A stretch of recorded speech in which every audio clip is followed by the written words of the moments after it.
Paparating na si Motmot. Ayan o. Kabihay ang tira. Kabihay. Ayan.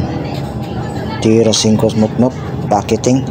Ang Rising Star ng Cagayan de Oro. Shout out sa iyo. Ayan o.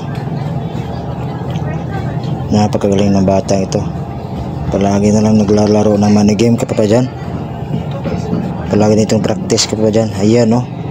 Kinano lang tira. Packaging talaga ito smooth. Nandyan pa si Pino Balingasag. Nanonood pa sa kanya kapag dyan. Idol talaga ito si Motmot. Ayun. Kinano lang. Ginamitan ng dunong ba? Ginamitan ng right English kapag dyan. Para sa city. Ayan. Nakadikit sa rears yung city kapag dyan. Saktong-sakto sa 8. Pictos lang ito kapag dyan. Ayun no. Ayun. Ay, dumikit pa. Malapit pang dumikit.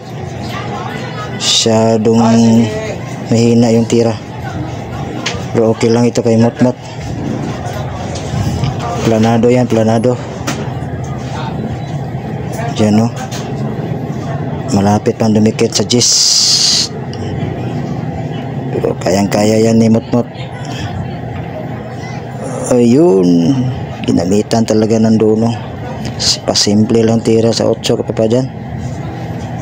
Yan, last 2 balls na. Ang layo ha. Partida, layo pa yan ha. Packaging talaga ito Motmot. Yan. Sniper ready na Motmot ito. Makukuha ba? Masyadong makakabar ito. Ayun no. Ayun. Ay, masyadong malakas pa. Tinapik yung lamisa. Masyadong malakas kapag dyan.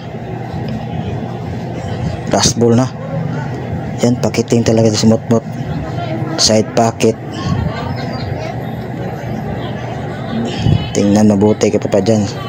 Nakatingin din yung ama niya. Katabi ni Bino. Ayun. Ayan. Tinatansya na.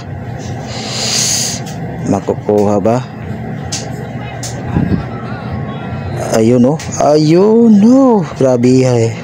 Motmot packaging ano. Ayan. Inapuwas ng kanyang ama. Ayan.